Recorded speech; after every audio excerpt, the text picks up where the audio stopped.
Hello guys, we are super glad to have you with us today in Fusion Online Service.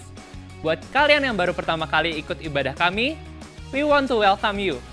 Sedangkan bagi kalian semua yang sudah setia mengikuti ibadah Fusion sampai hari ini, I just wanna say that we love you guys and you are amazing.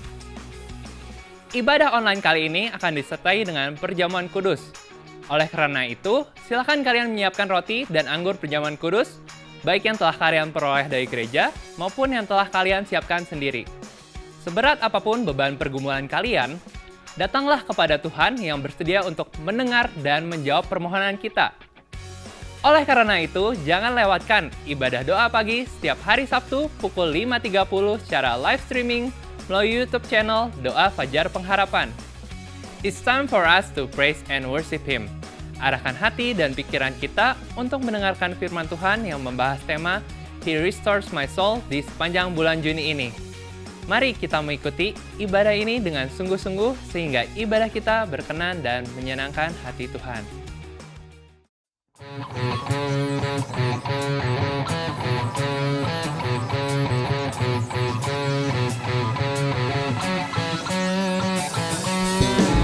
Halo jemaat Tuhan, saya ajak kita semuanya sama-sama naikkan ucapan syukur kita kepada Tuhan dan nyanyikan. Angkatlah tinggi panjinya dan sorakanlah kemenangannya, kemenangannya. Belenggu telah dipatahkan, kutuk dan maut telah dikalahkan, telah dikalahkan oleh darah-Mu yang bebaskanku. Semua Kaulah Raja yang hebat, kebangkitan-Mu di dalamku, di dalamku. Tiada takut dan gentar, kemenanganku bersama-Mu, bersama-Mu.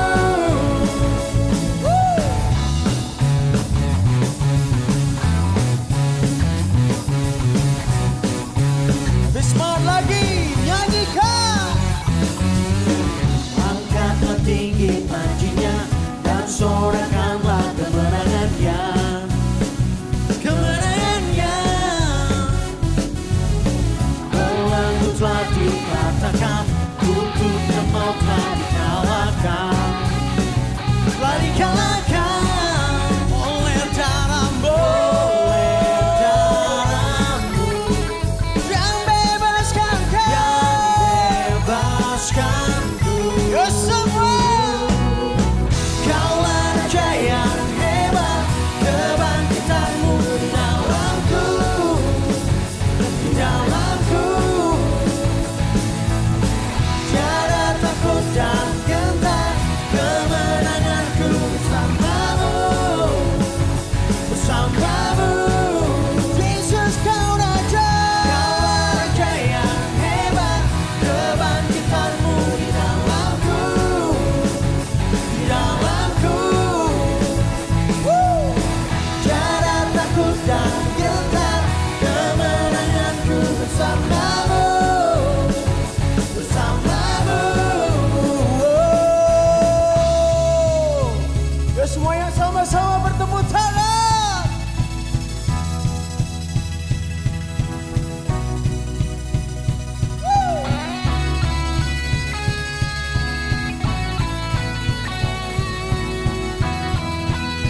Bersama-sama dengan saya, katakan. Dulu sekarang selamanya Kau berkuasa atas segalanya. Nama-Mu yang ku serukan,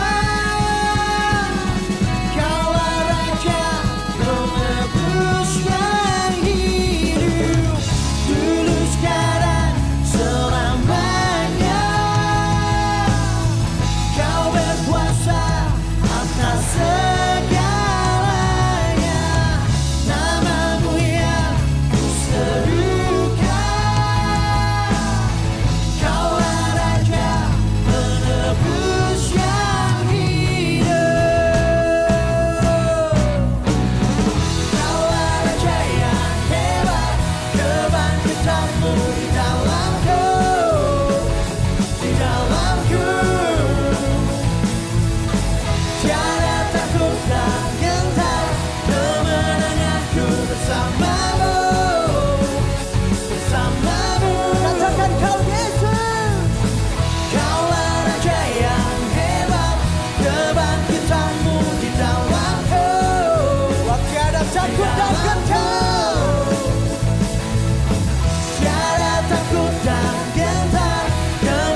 Kami datang Tuhan menyembah-Mu. Naikkan pujian ucapan syukur kami.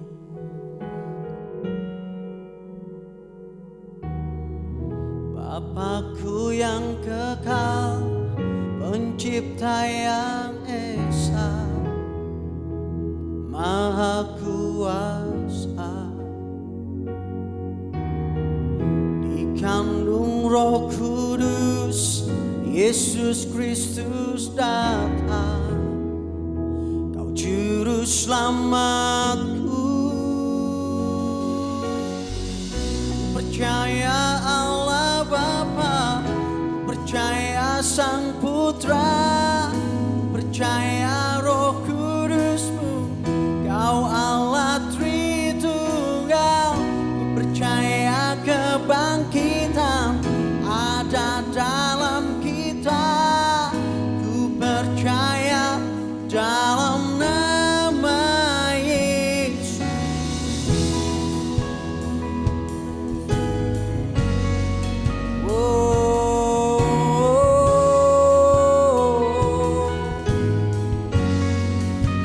Nyanyikan. Hakim dan pembela di salib sengsara, Kaulah rahmat-Ku, turun ke dalam laut yang mulia bagi berkata selamanya. Ku percaya Allah Bapa, ku percaya Sang Putra, ku percaya Roh Kudus-Mu, Kau Allah Tritunggal. Ku percaya kebangkitan ada dalam kita, ku percaya dalam nama Yesus. Ku percaya Allah Bapa, ku percaya Sang Putra, ku percaya Roh Kudus-Mu, Kau Allah Tritunggal. Ku percaya kebangkitan ada dalam kita, ku percaya dalam nama Yesus. Ku percaya Engkau, ku percaya Kau telah bangkit, ku percaya Yesus Kristus Tuhan. Ku percaya, ku percaya, percaya Engkau, ku percaya Kau telah bangkit, ku percaya Yesus Kristus Tuhan. Mari dengan segenap hatimu nyanyikan.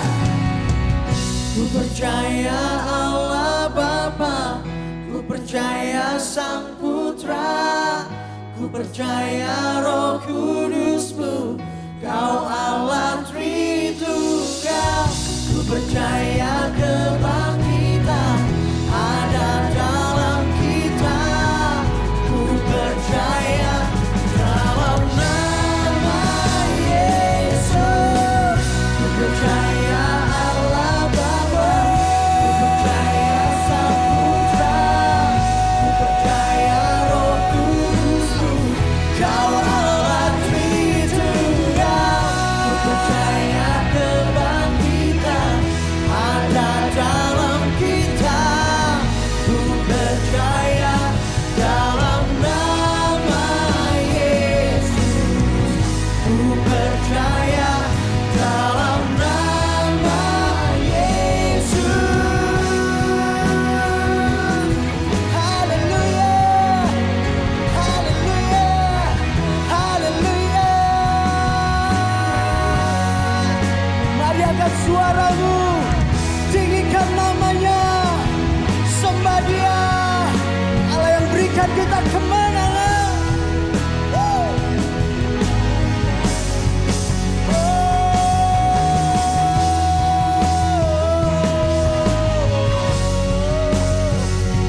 Hanya di dalam-Mu, sebab hanya di dalam-Mu kami beroleh kemenangan, Tuhan. Sebab hanya di dalam-Mu, Tuhan, kami beroleh kemenangan. Saat ini Tuhan, kami datang membawa hati kami, membawa hidup kami untuk memuliakan nama-Mu. Kami mau sembah Engkau Tuhan, karena Engkau Allah yang layak untuk terima segala pujian. We worship You, God.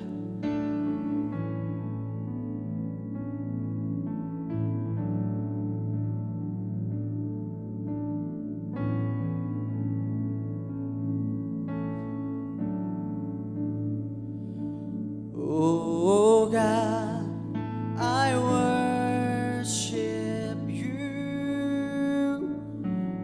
Oh God, I worship You. Be glorified and magnified. Oh God, I worship You. I worship You. Oh God, I worship You. Oh God, I worship You. Be glorified and magnified. Oh God, I worship. God, we worship You. Oh God, we worship You. We worship You. Oh God, we worship You. Be glorified.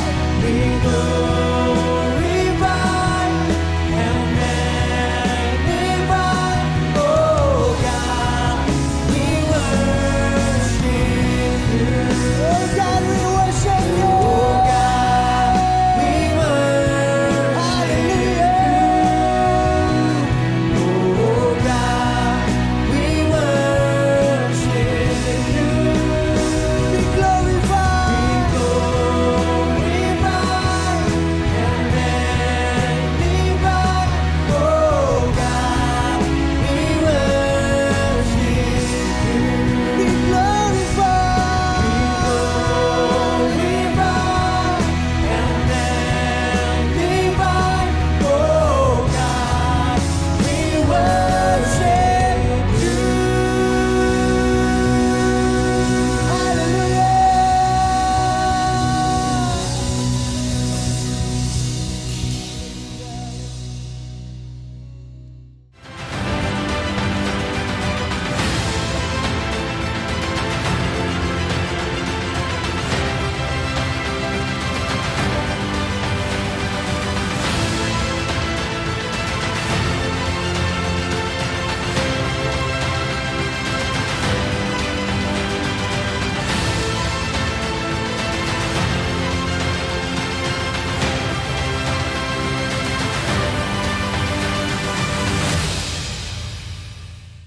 Bagi para penggemar olahraga tenis, tentu nama Naomi Osaka bukanlah nama yang asing. Pemain tenis perempuan kelahiran Jepang yang berusia 23 tahun ini merupakan pemain tenis kelas dunia yang menduduki ranking pertama pada Women Tennis Association. Bukan itu saja, ia juga adalah juara Grand Slam 4 kali berturut-turut. Dan pada tahun 2020 telah meraih penghasilan sebesar 55 juta US dollar per tahun. Keterampilan yang bersangkutan telah mengakibatkan Serena Williams, pemain tenis perempuan legendaris dari Amerika Serikat, harus menyerah kalah pada final US Open tahun 2018. Padahal saat itu usia Naomi Osaka baru 20 tahun. Sedangkan Serena Williams telah 23 kali memenangkan Grand Slam. Sedemikian frustrasinya Serena Williams saat itu sampai ia membanting raket yang ia gunakan sehingga patah. Kebetulan saat itu saya dan istri saya menyaksikan peristiwa tersebut, tentu melalui pesawat televisi. Di tengah kecemerlangan karier dari Naomi Osaka, minggu yang lalu dunia dikejutkan karena secara mendadak ia mengundurkan diri dari pertandingan French Open yang sedang ia ikuti. Padahal saat itu ia sudah memenangkan putaran pertama dari pertandingan yang menentukan apakah seseorang akan menjadi juara Grand Slam atau tidak. Bukan itu saja, Naomi juga berkata bahwa untuk sementara waktu ia tidak akan bermain bola tenis lagi. Alasan yang ia berikan adalah karena dirinya menderita tekanan mental. Tekanan yang telah ia alami sejak tahun 2018 dan selama ini tidak pernah ia ceritakan kepada umum. Tentu penjelasan yang diberikan oleh Naomi Osaka ini mengagetkan banyak orang. Bagaimana mungkin seorang yang berkarier secemerlang itu ternyata hidup dengan merasa tertekan? Kalau yang merasa tertekan dan berputus asa adalah seorang yang terus-menerus mengalami kegagalan dalam hidupnya, hal tersebut mudah untuk dipahami. Tetapi bila orang terus-menerus mengalami keberhasilan dan di tengah-tengah keberhasilannya ia merasa tertekan dan berputus asa, bagaimana hal tersebut dapat terjadi? Yang menarik, keputusan Naomi Osaka untuk mengundurkan diri dari pertandingan French Open ini memperoleh dukungan dari para atlet yang lain. Mereka berkata bahwa keputusan yang dibuat oleh Naomi adalah tepat. Karena ternyata banyak di antara mereka yang juga mengalami perasaan tertekan dan putus asa seperti yang dilewati oleh Naomi. Artinya tekanan dalam jiwa yang antara lain mengakibatkan rasa putus asa dalam diri seseorang dapat dialami oleh siapa saja. Apalagi di masa pandemi yang sudah berlangsung lebih dari 1 tahun ini. Jelas wabah yang terjadi pada hari-hari ini telah membawa dampak yang serius terhadap keadaan ekonomi dari banyak orang. Tidak sedikit orang yang kehilangan pekerjaan atau minimal mengalami penurunan dalam hal penghasilan. Pandemi ini juga membawa dampak yang sangat besar terhadap kehidupan sosial. Cara orang dalam bergaul dan berkomunikasi tidak lagi sama seperti di waktu-waktu yang lampau. Demikian juga halnya dengan kesehatan mental. Sebagaimana yang telah saya kutip dalam khotbah saya pada ibadah kenaikan Tuhan Yesus di pertengahan bulan Mei yang lalu, Perhimpunan Dokter Spesialis Kedokteran Jiwa Indonesia atau PDSKJI telah melaporkan dampak yang negatif dari pandemi ini terhadap kesehatan jiwa dari masyarakat. PDSKJI menyebut bahwa di dalam kurun waktu 5 bulan selama masa pandemi, yaitu dari bulan April sampai Agustus tahun 2020, dari antara 4.010 orang yang secara sukarela memeriksakan diri pada rumah-rumah sakit di 34 provinsi di Indonesia, didapati bahwa 64,8% di antara mereka mengalami masalah kejiwaan. Dengan rincian antara lain yaitu 62% mengalami depresi dan 65% mengalami gangguan kecemasan. Angka-angka ini menunjukkan kondisi kesehatan jiwa yang sangat serius di tengah masyarakat kita. Apalagi kalau mereka yang mengalaminya adalah anggota keluarga kita. Terlebih lagi bila ternyata kita termasuk di antara orang-orang yang mengalami gangguan kejiwaan tersebut. Bukan saja kondisi ini akan mempengaruhi kinerja kita, tetapi juga akan berdampak pada kesehatan jasmania serta relasi sosial dalam kehidupan kita. Oleh karena itu, di sepanjang bulan ini, saya mengajak saudara untuk berpegang pada janji Tuhan di dalam Mazmur pasal 23, yaitu He restores my soul, atau Ia memulihkan jiwaku. Ia, yaitu Allah, bersedia menyegarkan kembali jiwa kita. Bukankah janji Tuhan ini sangat diperlukan oleh banyak orang pada hari-hari ini? Jiwa yang dipulihkan, semangat yang dibaharui, dan keteduhan hati yang dialami kembali sangatlah didambakan oleh banyak orang. Dengan meyakini janji Tuhan tentang pemulihan jiwa tersebut, hari ini saya mengajak saudara untuk melihat apa yang ditulis dalam kitab Mazmur tentang janji Tuhan untuk mengatasi keputusasaan dalam hidup umatnya. Untuk mempelajari janji Tuhan ini, mari kita membaca Mazmur pasal 42 ayat 6 sampai 9. Mazmur pasal 42 ayat 6 sampai 9. Mengapa engkau tertekan, hai jiwaku, dan gelisah dalam diriku? Berharaplah kepada Allah, sebab aku akan bersyukur lagi kepadanya, penolongku dan Allahku. Jiwaku tertekan dalam diriku, sebab itu aku teringat kepadamu dari tanah sungai Yordan dan pegunungan Hermon, dari gunung Mizar. Samudra raya berpanggil-panggilan dengan deru air terjunmu. Segala gelora dan gelombangmu bergulung melingkupi aku. Tuhan memerintahkan kasih setianya pada siang hari.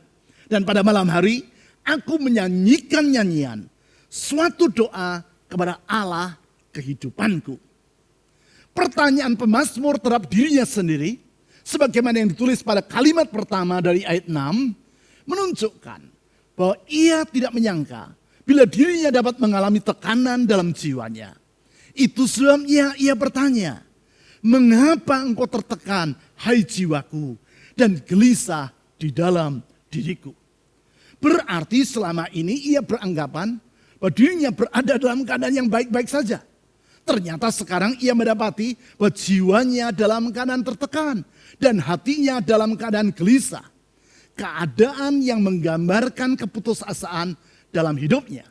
Karena orang yang berada dalam keadaan putus asa akan merasa tertekan jiwanya dan gelisah di dalam hatinya.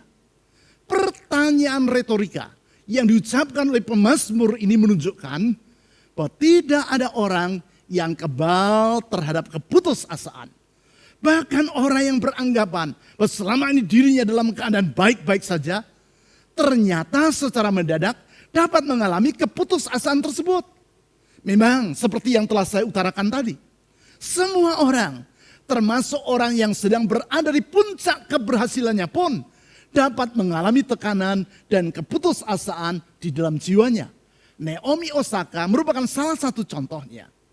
Lebih lanjut, di ayat-ayat selanjutnya, di dalam inspirasi dari Roh Kudus, pemazmur mengutarakan jalan keluar dari keputusasaan yang sedang ia alami.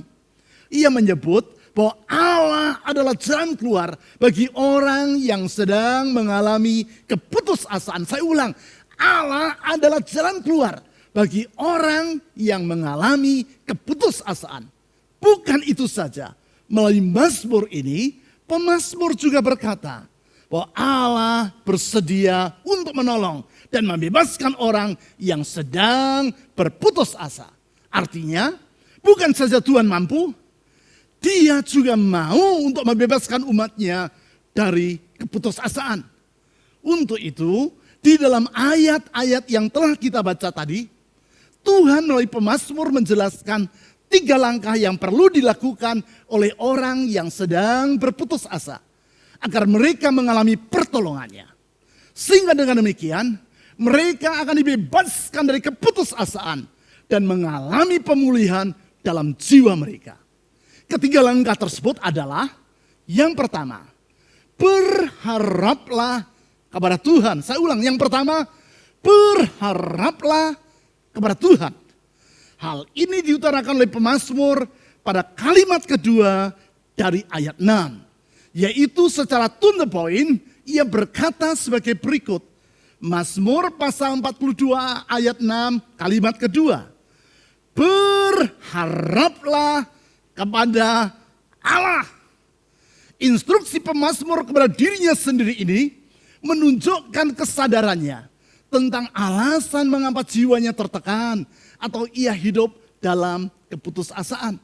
Yaitu karena selama ini tanpa sadar ia telah berharap kepada yang lain dan bukan kepada Allah.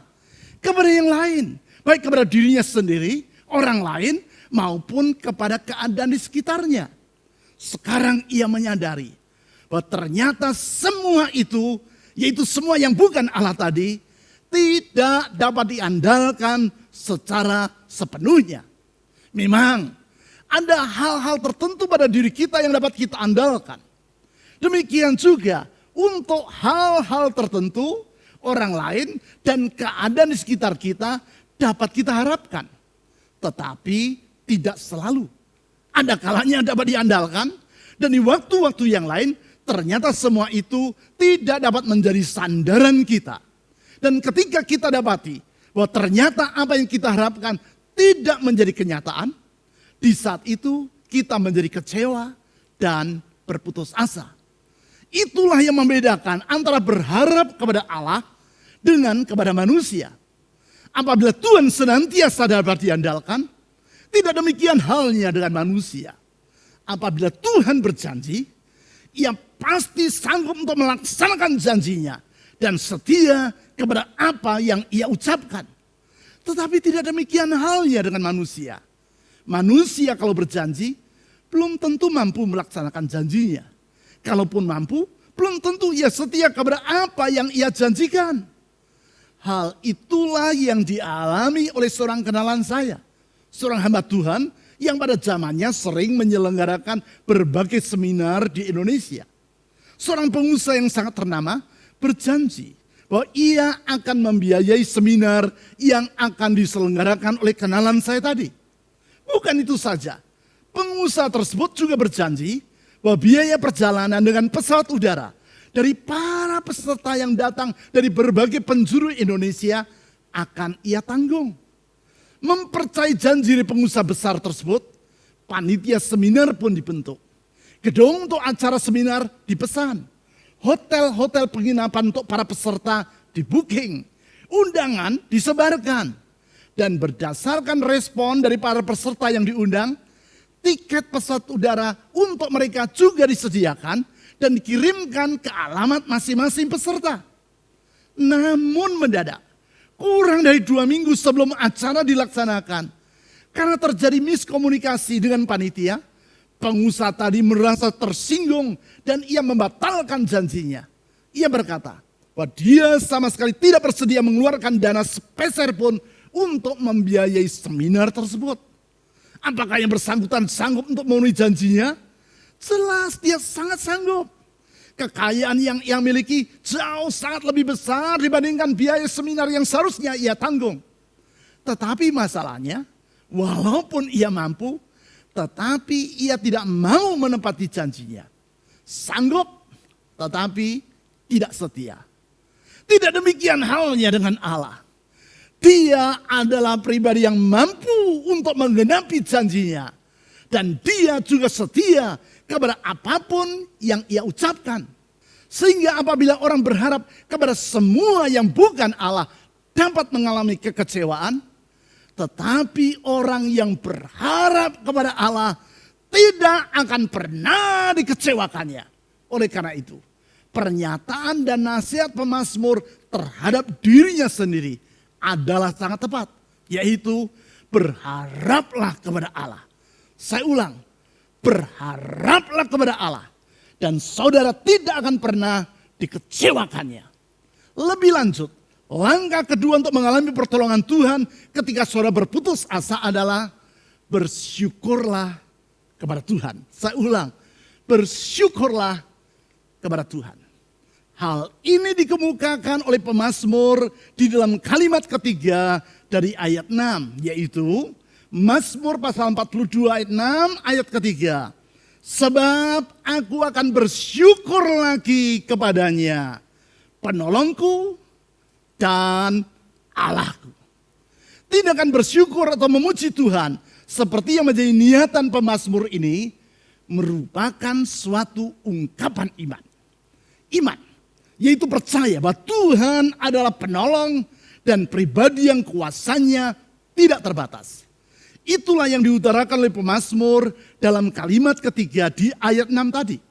Di situ ia menjelaskan kepada siapa ia menaikkan ucapan syukurnya. Yaitu kepada Tuhan yang adalah penolong dirinya serta yang adalah Allahnya. Di sini ia menyebut Allah sebagai Elohim. Yang antara lain berarti pribadi yang maha kuasa. Artinya pemazmur percaya bahwa Tuhan adalah pribadi yang sanggup menolong dirinya karena kuasa Tuhan tidak terbatas. Oleh karena itu pemazmur bersyukur kepada Tuhan. Memang ucapan syukur yang kita utarakan akan mengubah suasana hati kita. Karena sadar atau tidak sadar, kata-kata yang kita ucapkan memiliki pengaruh yang sangat besar terhadap orang yang mendengarnya. Semakin kita mempercayai kata-kata tersebut, semakin besar pengaruhnya terhadap diri kita. Tidaklah mengherankan di zaman sekarang, peranan dari buzzer di media sosial sangatlah marak. Karena apa yang mereka katakan secara beramai-ramai, kalau terus-menerus diucapkan, sedikit banyak akan mempengaruhi pola pikir dan pandangan masyarakat. Semakin orang mempercayai apa yang ditulis oleh para buzzer itu, semakin besar pengaruh dari kata-kata yang mereka ucapkan terhadap orang yang membacanya. Apabila kata-kata yang diucapkan oleh orang lain memiliki pengaruh yang besar terhadap diri kita, apalagi kalau kata-kata tersebut kita ucapkan sendiri, tentu pengaruhnya akan lebih besar lagi. Semakin kita sering mengucapkannya, semakin lebih besar pengaruhnya terhadap diri kita. Itu sebabnya di dalam Amsal pasal 18 ayat 21 ditulis sebagai berikut. Amsal pasal 18 ayat 21. Hidup dan mati dikuasai lidah. Siapa suka menggemakannya akan memakan buahnya. Hidup dan mati dikuasai lidah, artinya bagaimana keadaan diri kita sangatlah ditentukan oleh perkataan yang kita ucapkan. Semakin sering kita menggemakannya, maka akan semakin nyata buah dari perkataan tersebut dalam hidup kita. Apabila yang kita ucapkan adalah kata-kata yang berisi keluh kesah, yaitu sebagai ungkapan dari keputusasaan dalam hati kita, maka buahnya adalah jiwa yang semakin tertekan. Sebaliknya, bila yang kita ucapkan adalah kata-kata syukur kepada Tuhan, yaitu sebagai ungkapan dari iman kita kepadanya, maka buahnya adalah kebebasan dari keputusasaan dalam hidup kita. Perhatikan kata lagi yang diucapkan oleh pemazmur di ayat 6 tadi. Di situ ia berkata, sebab aku akan bersyukur lagi kepadanya. Kata lagi yang berarti pengulangan tersebut menunjukkan keputusan dalam diri pemazmur. Yaitu bila tekanan yang ia alami terasa semakin berat, ia tidak akan menyerah. Sebaliknya, ia akan mengucap syukur lagi kepada Tuhan. Semakin berat tekanan yang ia alami, semakin sering ia akan mengucap syukur kepada Allah. Kegigihan dalam bersyukur seperti itulah yang perlu dibangun dalam kehidupan kita. Bukan hanya dikala kita sedang mengalami masalah dan baru kita bersyukur kepada Tuhan. Tetapi di setiap waktu kita harus melakukannya. Lakukanlah hal itu di setiap pagi ketika saudara mengawali harimu. Begitu membuka mata, yaitu ketika bangun tidur di pagi hari, jangan memulai harimu dengan mengeluh. Tetapi mulailah hari itu dengan bersyukur kepada Tuhan. Sesungguhnya ada banyak alasan bagi kita untuk bersyukur kepadanya. Termasuk kalau kita masih diberi kesempatan untuk hidup pada hari itu. Kita harus bersyukur kepada Tuhan untuk kesempatan yang ia berikan tersebut. Kalau saudara bersedia untuk memulai harimu di setiap hari dengan mengucap syukur kepada Tuhan, tulislah kesediaanmu itu pada kolom komen dari YouTube channel yang sedang saudara ikuti ini. Tulislah kalimat, aku akan memulai hariku dengan bersyukur kepada Tuhan. Atau kalimat yang lain yang mengungkapkan komitmenmu kepada Tuhan. Komitmen yang saudara buat tersebut akan membuka pintu pertolongan Tuhan dalam mengatasi keputusasaan dalam jiwamu. Sekarang, langkah ketiga untuk mengalami pertolongan Tuhan ketika saudara berputus asa adalah berdoalah kepada Tuhan. Saya ulang, yang ketiga, berdoalah kepada Tuhan. Langkah ini diutarakan oleh pemazmur di ayat 9 sebagai berikut. Mazmur pasal 42 ayat 9. Tuhan memerintahkan kasih setianya pada siang hari.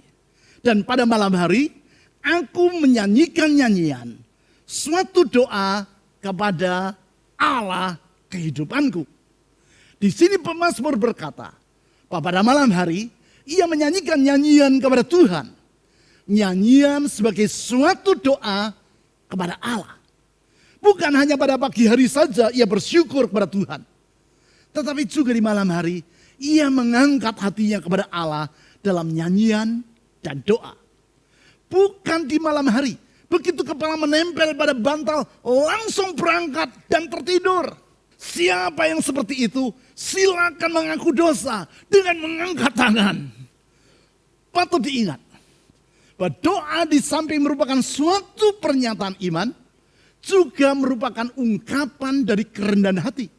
Berkali-kali saya berkata, mengapa ada orang yang berdoa dan mengapa ada orang yang tidak berdoa?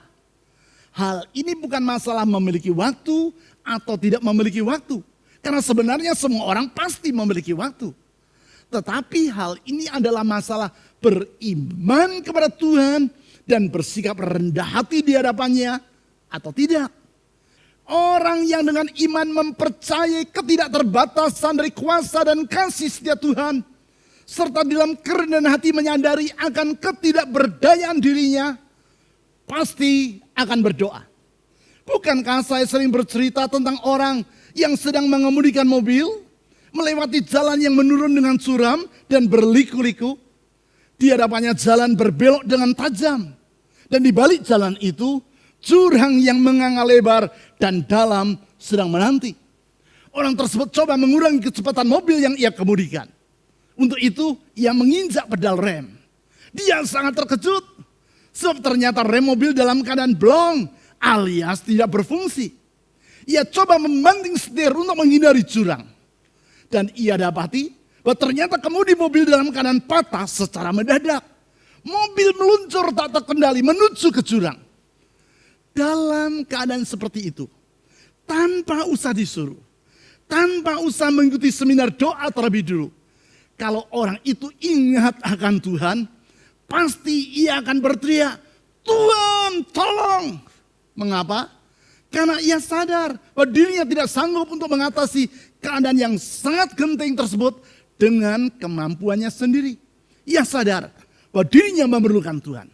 Demikianlah orang yang menyadari akan keterbatasan dirinya dan percaya kepada ketidakterbatasan dari kuasa dan kasih setia Tuhan. Dengan rendah hati, ia akan berdoa kepada Tuhan. Hal tersebut ditegaskan oleh pemazmur di ayat 7 dengan berkata, Mazmur 42 ayat 7, jiwaku tertekan dalam diriku. Sebab itu, aku teringat kepadamu dari tanah sungai Yordan dan pegunungan Hermon dari gunung Misar. Di dalam keadaan tertekan dan ketika ia merasa berputus asa, dimanapun dirinya saat itu sedang berada, baik di tanah sungai Yordan yang terletak di wilayah Yudea, yaitu yang berada di selatan, maupun di pegunungan Hermon yang terletak di wilayah Galilea yang berada di utara, pemazmur teringat kepada Tuhan. Kepada Tuhan ia bersandar. Kepada Tuhan ia berharap. Kepada Tuhan ia berserah. Kepada Tuhan ia berdoa. Berarti untuk mengatasi keputusasaan, langkah ketiga yang saudara perlu lakukan adalah merendahkan hati di hadapan Tuhan melalui doa. Doa yang tentunya bukan hanya kita panjatkan ketika kita sedang merasa gundah, tetapi di setiap saat, baik di masa suka maupun duka. Doa yang tentunya bukan hanya kita panjatkan ketika kita dalam keadaan terjepit dan merasa memerlukan Tuhan. Tetapi di setiap saat, karena sesungguhnya di setiap waktu kita memerlukan Tuhan. Jangan hanya ketika lamaran kepada pemudi idaman hati ditolak dan dunia serasa runtuh, baru kita berdoa memohon pertolongan Tuhan. Yang tadinya tidak rajin berdoa, sekarang mendadak jadi sangat rajin mengikuti pertemuan doa. Doa Senin malam, doa kontemplatif hari Rabu, doa pagi hari Sabtu, bahkan pertemuan doa para perempuan dan ibu-ibu pemuda ini pun ikut bergabung. Karena Tuhan baik, hati yang tadinya berkeping-keping, Tuhan sembuhkan. Dan si pemuda bertemu dengan pemudi yang lain. Sejak itu pemuda ini mulai mengurangi kegiatan doanya. Pertemuan doa ia tinggalkan satu demi satu. Sampai akhirnya tidak ada lagi yang ia ikuti. Ketika ditanya oleh koordinator departemen doa, sekarang kok jarang mengikuti doa? Pemuda tersebut menjawab, saya masih tetap berdoa. Hanya saja sekarang saya berdoa secara pribadi. Karena sekarang saya sibuk mempersiapkan masa depan. Omong kosong. Kalau doa secara bersama saja dilupakan, apalagi doa secara pribadi. Singkat kata, jangan hanya mencari Tuhan ketika kita sedang memerlukan Dia. Doa yang benar tidak bersifat transaksional. Doa yang sejati adalah ungkapan dari iman dan kerendahan hati di setiap saat kepada Tuhan. Sebagaimana yang saya utarakan tadi. Tidak ada orang yang kebal terhadap keputusasaan. Semua orang dapat mengalaminya. Tetapi kita bersyukur bahwa Tuhan Yesus, Sang Gembala yang baik, bersedia memulihkan jiwa kita. He restores my soul. Seperti yang dikatakan oleh pemazmur di ayat 9 tadi. Tuhan memerintahkan kasih setianya pada siang hari. Artinya, apabila kita mengambil 3 langkah sebagaimana yang ditulis di dalam Mazmur pasal 42 ayat 6 sampai 9, yaitu berharap, bersyukur, dan berdoa kepada Tuhan, maka semuanya itu tidaklah akan sia-sia. Di dalam kasih setianya, Tuhan bersedia menolong dan menyegarkan jiwa kita. Pertanyaan saya sekarang, ketika saudara sedang berputus asa, kepada siapa saudara teringat dan berharap? Kalau saudara teringat dan berharap kepada manusia, engkau akan semakin berputus asa. Tetapi kalau saudara teringat dan berharap kepada Tuhan, Dia tidak akan pernah mengecewakan dirimu. Tuhan Yesus dapat diandalkan. Kasih setianya telah ditunjukkannya melalui pengorbanannya sampai mati di kayu salib. Melalui pengorbanannya itu, Ia membebaskan kita dari masa lalu yang kelam dan membentangkan masa depan yang baru dan gemilang. Bukan itu saja, Ia juga bersedia untuk menyertai dan menuntun hidup kita di segala keadaan. Pengorbanannya yang sebentar akan kita ingat dan rayakan dengan mengambil bagian dalam perjamuan kudus. Melaluinya kita mengucap syukur kepada Tuhan dan mengangkat iman kita kepadanya. Kita yakin pengharapan, ucapan syukur, dan doa kita kepada Tuhan Yesus tidak akan pernah diabaikannya. Mari kita berdoa. Tuhan Yesus, kepadamu kami berharap. Tuhan Yesus, kepadamu kami bersyukur karena Engkau penolong kami, Allah kami yang kuasanya tidak terbatas dan kasih setianya tetap untuk selama-lamanya. Tuhan Yesus, kepadamu kami berdoa, memohon uluran tangan-Mu yang memulihkan, mengangkat beban dalam jiwa, mengangkat setiap tekanan yang menekan jiwa. Karena di dalam Engkau ada kelepasan. Karena firman-Mu berkata kalau anak itu yaitu Engkau melepaskan kami, maka kami sungguh-sungguh merdeka. Di dalam Engkau ada kemerdekaan yang sejati. Tuhan Yesus, ulurkan kasih setiamu sama setiap orang yang memanggil namamu dengan kuasa rohmu yang memerdekakan itu.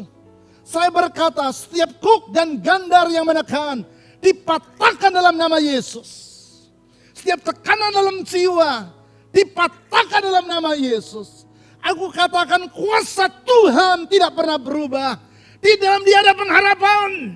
Di dalam Yesus ada pengharapan. Di dalam Yesus Kristus Tuhan ada pengharapan. Tuhan, saya menyerahkan anak-anak-mu ke dalam tangan-mu. Ulurkan tangan-mu yang menyembuhkan dan memulihkan. Membuka jalan tepat pada waktunya. Karena Engkau setia dan kesetiaan-Mu tidak pernah berubah untuk selama-lamanya. Kepadamu ya Tuhan Yesus, kami menyerahkan diri dan masa depan. Dan kepadamu kami memohon di dalam nama di atas segala nama. Nama Yesus Kristus Tuhan dan Juru Selamat yang hidup. Amin.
Saudara-saudari, kita yang telah percaya bahwa Yesus adalah Tuhan dan Juru Selamat dalam hidup kita, akan mengikuti dan merayakan kasih Kristus di dalam hidup kita melalui perjamuan kudus.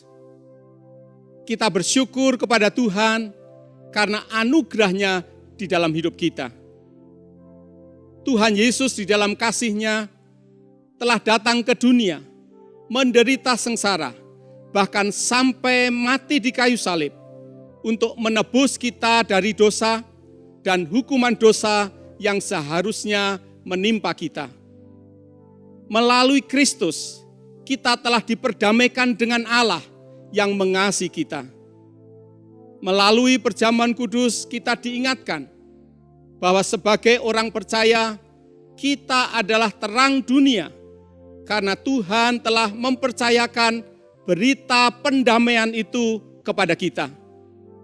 Melalui perjamuan kudus, kita diyakinkan bahwa Tuhan Yesus menjamin hidup kita, baik di masa kini maupun di masa yang akan datang. Tuhan bertanggung jawab atas hidup kita, sehingga kita dapat menjalani hidup dengan kemenangan dan keberhasilan.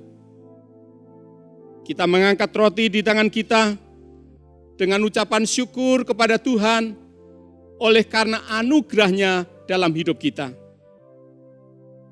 Mari kita mengambil waktu sejenak untuk bersyukur kepada Tuhan. Kita berdoa secara pribadi.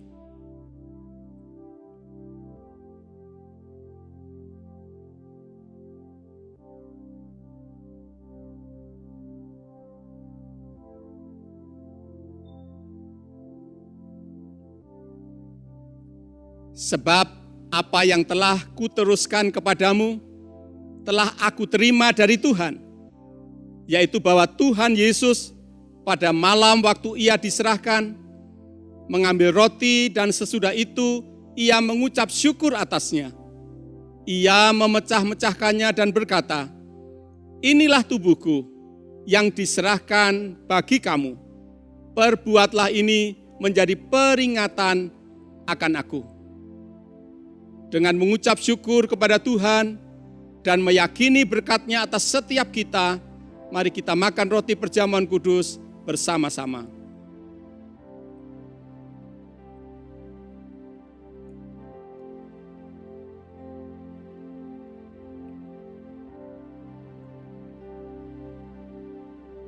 Kita mengangkat cawan dengan mengucap syukur kepada Tuhan atas kemurahan-Nya dalam hidup kita. Pengorbanan Kristus telah menyebabkan kita mempunyai masa depan yang cerah. Beban hidup kita telah ditanggung-Nya, dan oleh bilur-Nya segala penyakit telah disembuhkan. Demikian juga Ia mengambil cawan sesudah makan, lalu berkata, "Cawan ini adalah perjanjian baru yang dimeteraikan oleh darahku. Perbuatlah ini setiap kali kamu meminumnya menjadi peringatan akan aku." Dengan bersyukur kepada Tuhan untuk kasih-Nya dalam kehidupan kita, mari kita minum bersama-sama di dalam nama Tuhan Yesus Kristus.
Bagi kalian yang memiliki prayer request, gereja kita menyediakan layanan helpline doa.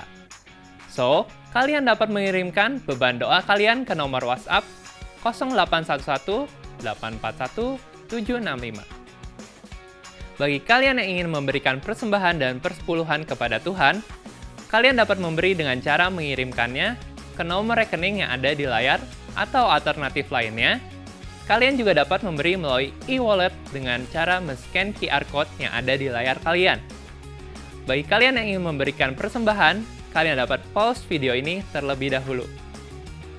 Untuk info terupdate tentang kegiatan gereja kita, kalian dapat mengeceknya di website www.fajarpengharapan.net atau melalui aplikasi GKPB Fajar Pengharapan.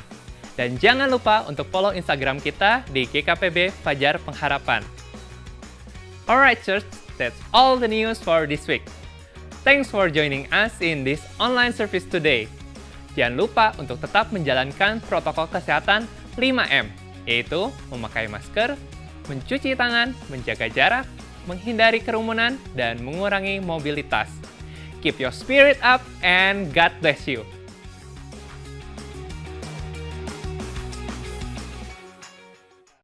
Saudara-saudari, Allah kita adalah pribadi yang dapat diandalkan sehingga kita dapat mempercayakan masa depan kita kepadanya.